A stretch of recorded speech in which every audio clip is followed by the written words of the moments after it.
100 gram es bersuhu min 5 derajat Celcius dicampur dengan 200 gram air bersuhu 30 derajat Celcius pada tekanan 1 atmosfer. Kalor jenis esnya adalah 0,5 kalori per gram derajat Celcius. Kalor lebur esnya adalah 80 kalori per gram.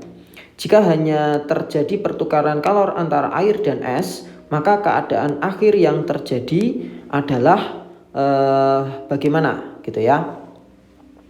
Baik, kita akan lihat. Jadi di sini ada 100 gram es yang suhunya min 5 dan dicampur dengan air yang suhunya itu 30 derajat Celcius.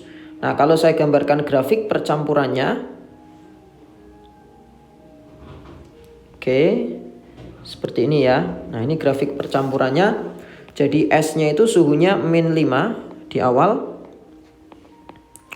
Kemudian airnya itu suhunya adalah 30 derajat Celcius. Nah, tentu yang melepaskan kalor itu adalah air, sedangkan yang menerima kalor itu adalah es. Nah, kita lihat ketika airnya itu melepaskan kalor, saya tulis di sini dengan Q lepas, ya, Q lepas.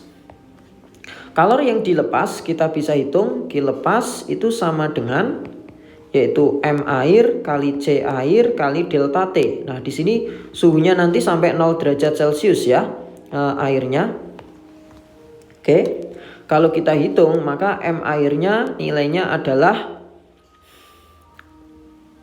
200 gram. Oke. Jadi 200 dikali kalor jenis air. Kalor jenis airnya itu nilainya adalah 1 kali delta T. Delta T-nya adalah 30. Maka kalor yang dilepas nilainya nanti adalah 6000 kalori. Oke. Nah, itu kalor yang dilepas oleh air. Nah, kemudian kita akan melihat kalau kalor yang dilepas ini diterima semuanya oleh es, kira-kira esnya nanti wujudnya menjadi apa gitu. Apakah suhu seluruhnya di atas 0 derajat Celcius? Apakah suhu seluruhnya di bawah 0 derajat Celcius? Apakah suhu seluruhnya 0 derajat Celcius dan semua esnya melebur? Ataukah suhu seluruhnya 0 derajat Celcius dan semua airnya itu membeku? Ataukah suhu seluruhnya 0 derajat Celcius dan sebagian esnya melebur? Nah, kita lihat kalor yang diserap oleh es. Yang pertama saya tulis dengan Q1. Ini kalor yang diserap oleh es dari suhunya dari min 5 derajat Celcius menjadi 0 derajat Celcius ya. Kita hitung kalor yang diserap. Kalor yang diserap itu kita hitung Q1 nilainya adalah MS kali CS kali delta TS ya. MS-nya masanya adalah 100 gram. Kalor jenis S-nya adalah setengah 0,5. Perubahan suhu 0 menjadi 0 dikurangi min 5 jadi 5 ya. Maka hasilnya nanti di sini 50, berarti hasilnya adalah 250 Joule. Jadi untuk mengubah suhu es dari min 5 menjadi 0 derajat itu hanya butuh 250 Joule.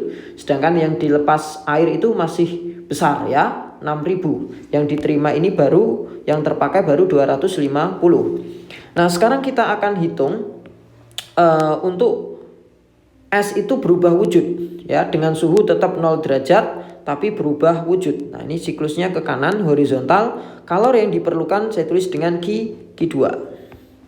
Oke, kita akan hitung Q2. Q2-nya itu adalah massa es dikali kalor leburnya.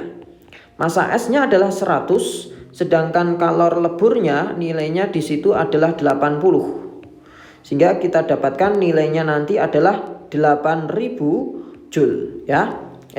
Kalori. 8000 kalori. Nah, yang Q1 juga tadi harusnya satuannya adalah kalori ya, bukan Joule. Ini kalori. Nah, kalau kita lihat ternyata untuk mengubah wujud es semuanya menjadi air itu butuh 8000 dan itu melebihi kalor yang dilepas oleh air gitu. Sehingga bisa disimpulkan bahwa esnya ini melebur, cuman meleburnya itu tidak seluruhnya ya, tidak seluruhnya, hanya sebagian saja dan suhunya tentu di 0 derajat karena esnya melebur tapi tidak semuanya, sehingga suhunya ya di 0 derajat. Maka pernyataan yang benar adalah suhu seluruhnya adalah 0 derajat Celcius dan sebagian esnya itu melebur ya. Berarti jawabannya yang E.